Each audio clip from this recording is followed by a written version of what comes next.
Bismillahirrahmanirrahim. Assalamualaikum warahmatullahi wabarakatuh. Perkenalkan, nama saya Wafa Maulidatul Ulia dengan NIM 11970200085 dari kelas 4B Biologi Fakultas Sains dan Teknologi Universitas Islam Negeri Sunan Gunung Jati Bandung. Video ini saya buat untuk memenuhi nilai mata kuliah Praktikum Fisiologi Hewan dengan dosen pengampu Ibu Rizda Arba Ulfa, MSI. Di video ini saya akan menjelaskan tentang proposal penelitian yang akan saya lakukan dengan judul Pengaruh sari kurma terhadap karakteristik makroskopis hati mus musculus yang diinduksi parasetamol. Judul ini dilatar belakangi oleh hati merupakan organ yang berperan dalam sistem pencernaan, ekskresi, metabolisme, biosintesis, sekresi, dan detoksifikasi. Penyakit pada hati bisa diakibatkan oleh konsumsi obat-obatan yang berlebihan dalam jangka waktu yang panjang. Parasetamol adalah salah satu obat yang dapat menyebabkan kegagalan hati akut karena terbentuknya radikal bebas. Kurma mengandung senyawa fenolat dan flavonoid yang dapat menurunkan efek radikal bebas. Dengan rumusan masalah, apakah sari kurma berpengaruh terhadap karakteristik makroskopis hati mus musculus yang diinduksi parasetamol? Dan bagaimanakah karakteristik makroskopis hati mus musculus yang diinduksi parasetamol yang bertujuan untuk mengetahui pengaruh sari kurma terhadap karakteristik makroskopis hati mus musculus yang diinduksi parasetamol? Berikut beberapa tinjauan pustaka mengenai judul ini. Hati, anatomi dan fisiologi hati. Hati adalah organ terbesar dalam tubuh organisme yang terletak pada rongga perut bagian kanan atas di bawah diafragma. Hati terdiri atas bagian kanan dan kiri. Bagian kanan 6 kali lebih besar dari bagian kiri. Bagian kanan terletak di bawah perut kanan atas, persis di bawah diafragma. Terdiri dari dua lobus, yaitu lobus dexter dan lobus sinister. Bagian kiri terletak dekat pankreas dan usus yang terbagi atas lobus quadratus dan lobus caudatus. Hati sebagai salah satu organ dalam sistem pencernaan dan sistem ekskresi juga dapat mendetoksifikasi zat-zat hasil metabolisme dan mensintesis protein plasma. Sebagai fungsi detoksifikasi, zat-zat toksik dari hasil metabolisme obat akan dibawa menuju empedu dan darah. Sisa hasil produksi empedu akan melewati usus dan dibuang dalam bentuk feses melalui anus. Sementara hasil produk sampingan darah akan disaring oleh ginjal dan diekskresikan dalam bentuk urin. Patofisiologi hati. Salah satu fungsi hati sebagai organ detoksifikasi zat-zat berbahaya dalam tubuh. Mekanisme kematian sel terjadi dalam dua proses, yaitu apoptosis dan nekrosis. Apoptosis ditandai dengan adanya penyusutan sel, pecahnya nukleus, juga sitoplasma, dan inti sel mengalami fragmentasi. Sedangkan nekrosis disebabkan oleh adanya kerusakan dan infeksi, sehingga inti sel menjadi lisis dan membran plasma di sekitarnya pecah. Kerusakan ini bisa disebabkan oleh virus, alkohol, asam lemak, racun asam empedu, dan obat-obatan. Kerusakan hati akibat obat-obatan biasa disebut drug-induced liver injury. Obat-obatan penginduksi kerusakan hati seperti parasetamol, tetrasikline, dan sulfonamid biasanya melewati metabolisme fase 2 dan mengalami reaksi konjugasi. Kerusakan terjadi karena dosis dan lipofilitas yang dari senyawa kimia yang masuk melebihi kemampuan sel-sel hati untuk memetabolismenya. Parasetamol. Acetaminophen atau parasetamol adalah turunan P-aminofenol yang berbentuk bubuk kristal putih, sedikit larut dalam air, mudah larut dalam alkohol, dan sangat sedikit larut dalam diklorometana. Parasetamol memiliki efek terapi, yaitu analgesik dan antipiretik, yang dapat diberikan per oral, rektal, dan infus intravena.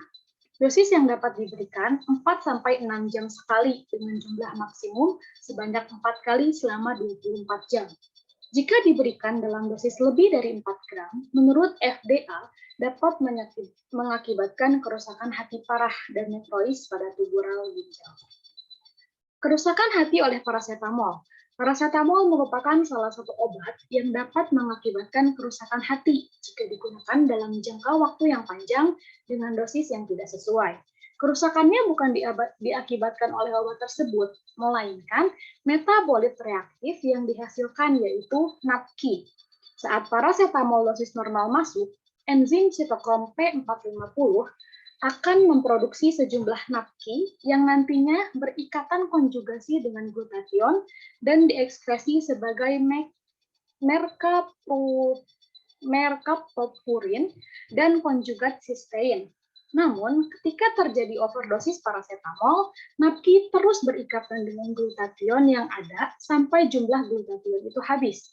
Glutathione yang sudah habis menyebabkan NAPQI mampu berikatan kovalen dengan sulfidril yang ada pada hepatosit dan terjadilah nekrosis pada sel hati. Secara umum, pada buah kurma terkandung gula sederhana sebanyak 70% dalam bentuk glukosa, sukrosa, dan fruktosa yang dapat digunakan sebagai sumber energi. Selain itu, juga terdapat kandungan lemak, sedikit protein, mineral, kaya akan serat dan asam amino, flavonoid, dan vitamin sebagai antioksidan. Dalam 100 gram daging buah kurma setara dengan 314 kg kalori. Antioksidan. Antioksidan adalah molekul yang memiliki elektron bebas dan dapat berikatan dengan molekul radikal bebas penyebab kerusakan sel. Antioksidan akan bekerja terus-menerus untuk menghentikan reaksi senyawa radikal bebas dengan molekul di dalam tubuh sebelum terjadi kerusakan.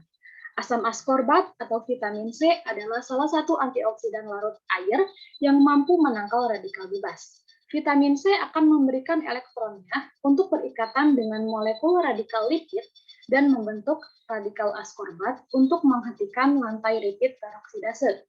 Pasangan elektron radikal askorbat akan bereaksi dengan cepat untuk menghasilkan satu molekul askorbat dan satu molekul dehidrogenase.